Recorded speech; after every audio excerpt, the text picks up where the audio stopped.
This is Amy Chan from CakeDecoratingSchool.com, and if you like cake decorating, you're in the right place. Welcome to our flower series. In this video, we'll be piping Buttercream Lotus flowers. It's broken down into steps, so you can skip ahead, rewind, and rewatch as desired.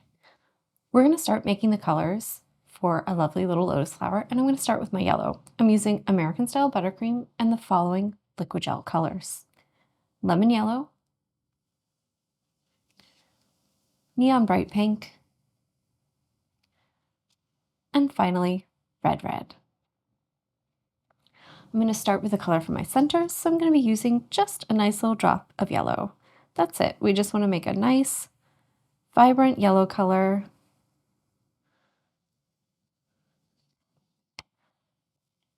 To use for the center kind of seed pod and also our little stamens. So nothing complicated. Just a nice, beautiful sunshine lemon yellow. Next, we're going to make our pinks, and we're actually going to make both of them in the same bowl. And I'm going to start out with a lighter pink, and I'm just going to use a drop of my bright pink right there in the middle. I'm going to get a nice shade going, and then I'm going to move it over to the side, half of it. And I'm going to add some more pink and some red to the rest of what's in the bowl. There we go. So you can see I've got a nice pink going. I'm going to take about half of it and move it over there. And I'm going to keep half of it down here in the bottom of my bowl. If you don't have big, nice, open, wide bowls, you can just use the second one. And I'm going to add some more pink to it. And then some red, just for a nice, deep color that has a slightly different tone to it. And we're going to use these two colors to stripe our bag. So we want them to feel like they go together, while also being different enough that you'll see that difference between the two colors. And it's going to look like our petals are darker on the outside edge and a little lighter towards the center. And I think that's good. I just want to add a little more pink there. And I like the combo of the neon bright pink and the red. When it develops, it gives you a nice kind of, think of it as that kind of bright lipstick pink, where it's got that kind of magenta feel to it. But you can see, as of right now, if we hold them next to each other, it's easy to see they're nice and different. And those colors are going to develop beautifully. And that yellow is going to give us a nice pop of vibrant color in the center. For this flower, we're using two disposable 12-inch decorating bags. You can see I've got one fitted with a coupler and one directly with the tip. We're going to be using our yellow with both a number 12 tip and a number 1. And we're going to be using our pinks with a number 122. And you'll notice the area of dark pink is loaded up so that it lines up with the skinny end of the tip, and the light pink so that it lines up with the fat side of that tip. That way we come out with a nice stripe that's darker on the edges of our petals and a little bit lighter in the center. Now let's review the techniques that we're going to use for our lotus blossoms. The first thing is going to be some nice cupped petals, and these are going to be some great little ovals. And to do these to start out, we're going to be in a lay flat position, bag at 3 o'clock, and we're going to pull to the outside edge of our tip. We're going to rotate when we get there and then pull back. It's a little awkward to do this on the tray because I'm going to have to change the back end of the bag. But the important part is when we're holding it at 3, that puts that opening kind of towards 11 and really sets us up for a successful petal. So in order to do this on the tray, I'm going to kind of rotate the tray a little bit. So we want to pull out, spin, and pull back. So we're kind of maintaining a steady angle and position with the bag. And really what we're doing is just pulling out, rotating the nail, and then pulling back. And you can see this gives us a slight cupped edge on our petal. We're going to do a second layer of petals after our first ones, and we're just going to change the angle of the bag. The actual technique of pulling out, rotating, and pulling back is going to be the same, except for these, we're going to be in a 45-degree angle for the bag and a 430 position for the back. So it's going to be pointing towards my right shoulder. If you're lefty, just the left. And you can see that changes the angle of the opening. So it's coming almost like straight up. And then when we pull them, they're going to have more of a cup to them. So instead of just kind of laying flat with just that ridge pointing up on the edge, these are going to be more cupped and a little more kind of, I guess, of an extreme angle to that. So it's going to feel a little bit more like it could hold something in there, essentially. And this is just going to give them a slightly different look, make them look like they're still kind of unfurling to a flat position, and help give our flowers some shape. We're going to use a few techniques to create our centers. The first is just going to be a little dot. This is like all the other kinds of dots we do. We want to be up off the surface with that number 12 tip. We want to squeeze, let it balloon. It's going to have a little area it fills up, and then stop squeezing and circle around to finish it off. And these don't have to be perfect because they're actually not going to be seen. Next, also with our 12 tip, we're going to pipe a disc. So this is going to be a little different than a dot. It's essentially going to be a smushed or smashed one. So normally when we do dots, we want to be well above the surface so that that frosting can balloon out. For this, we want to go kind of closer, and this is going to force the frosting out in a flatter configuration. So we just want to go nice and close, squeeze, so we get kind of like a nice flat disc, then stop and swirl around. And that's going to give us a more broad surface area, and it's going to help us create the kind of look of the center of these great little lotus flowers. And finally, we're going to make some stamens with our number 1 tip. And these are going to be like the spikes that we normally do. So think about it, squeeze, let a little dot build up, and then pull away while you're still squeezing. And for these, we're going to kind of pull out to the side. Your goal is going to be to make them nice and long and hairy and frilly, so don't pull away too quickly because we want them to have some length to them. So just kind of try practicing that sideways motion if you're used to normally pulling up.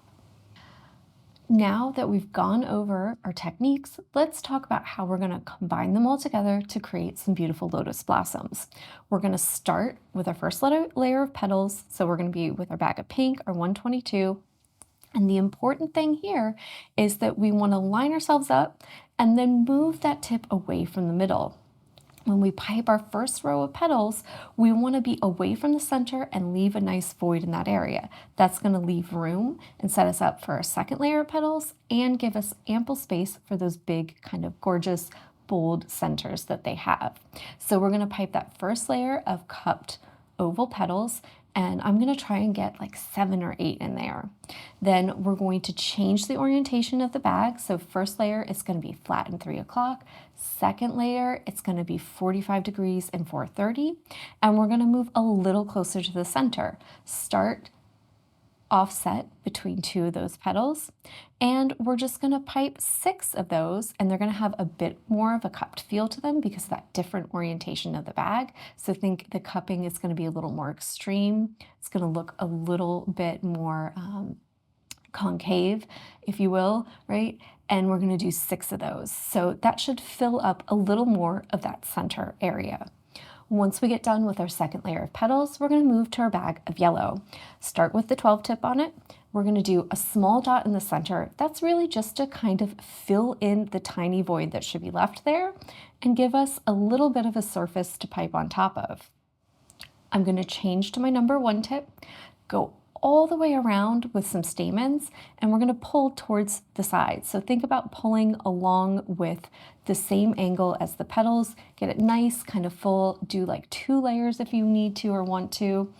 And then we're going to change back to that number 12 tip, and we're going to pipe a disc on top of the dot. It might not be perfectly disc shaped. The idea here is we want to get the idea of a nice flat surface area. So you make that seed pod in the center. And obviously it won't be the most detailed thing ever, but it's going to give us the idea and setup of a lotus flower, which is perfect. If you need to, after doing the disc, change back to your number 1, redo any stamens that got smashed, pull some up above that disc if you want to give it a little more detail, a little more fullness, and a little bit more of a lifelike feel. Now that we've reviewed all of our techniques, let's start piping. I've got my bag of pink with my 122. I've got my 3-inch flower nail and I've got a little piece of parchment paper secured to it to cover the top with some extra buttercream. I'm going to start out by setting up my bag because we want to set ourselves up for success. So I want to, if I need to, start kind of towards the middle and track out. And you can see that dot of buttercream in the center gives me a nice little idea of just how far I need to be out because it's about 1 inch in diameter. And I don't want these petals to be too big, but I want to leave a nice void there in the middle. So remember to pull away from the center and start your petals towards the outside edge. I'm going to be in my flat position, so not 45, and the back of the bag is going to be towards 3. And you can see that kind of makes it so that the opening points out towards almost like 11 o'clock. And then I'm just going to start. So I'm going to start squeezing, pull towards the outside edge, rotate, and pull back.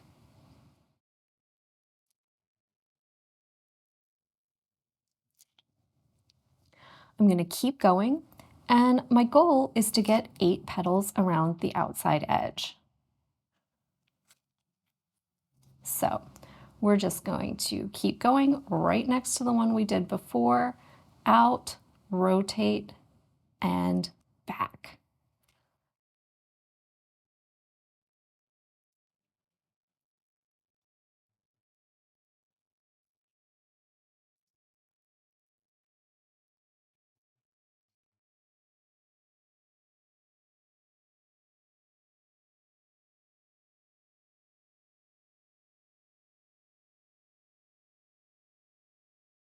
So just keep going. So we're going to go around until we fill up the entire area and we meet up back with that first petal. 3, that's 6, 7, and if the last one goes a little on top, that's just fine. For our second row of petals, we want to change the angle. So we're going to pull it from our lay flat 3 o'clock to 45 degrees and 4:30 and just start in between 2. And we're going to do the same thing. Push out, rotate, and pull back. And you can see you get a nice petal with more cupping to it. And we're just going to do probably 6 of these. If it ends up being 5, that's fine. We're just looking to kind of go and fill up that center area just a little more and do this second layer of petals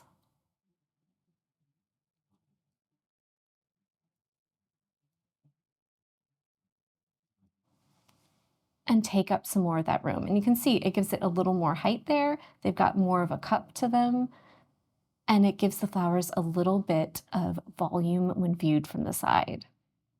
Next, we're going to do our little dot. So I just want to hold straight up and down, go right there in the center where you can see there's still a little void and I can still see the paper a little bit. Fill up that area, circle around with a little dot. We're looking to kind of make a surface to help us pipe our disc later. Now that we've got our dot in there, I changed to my number 1 tip and I want to make some stamens. So just start with that dot as a starting point and pull out. So pull out along your petals, make them nice and long. You don't even have to worry about them flopping over because in this instance, that's kind of a good thing. We want them to kind of extend across those petals. And if they're not going long enough, just move a little slower. If you move too fast when you're doing it with a nice small little tip, sometimes they break off too early. So just keep going around the outside edge until you've gone all the way around. Do a second row if you need to, if you want to give a little more, get a little more detail in there, pull a few extras, kind of helps give them some kind of depth if there's more than one layer. It'll create some shadow in there and give it a nice look. So don't be afraid to put a a lot of them on there and just kind of fill up that space a little bit. Once you like the way your stamens are looking, we're going to change back to our number 12 tip. We've changed back to our 12 tip, and you can see with the dot and the stamens, we've created almost a flat area down there in the center. So we just want to go in the middle of that, go really close, and then pipe our nice little disc. Really take your time, try and get it nice and flat, like it's a nice little flat button, and that should give us a great look there in the center of those nice flat little seed pods. If you covered up too much of your stamens, you can always put your number 1 tip back on and do a few more. And there we have a beautiful buttercream lotus flower. If you'd like to try some other lessons, since you enjoyed this one, try checking out our lovely buttercream peony. If you enjoyed this video and you'd like more about the cake decorating materials and equipment we use, or just some inspirational videos about cake decorating itself, you can follow us on Insta or YouTube at Cake Decorating School. If you'd like to know more about yearly membership and what it entails, you can go to www.cakedecoratingschool.com for more information. And if you're interested in these products, you can check the links in the description.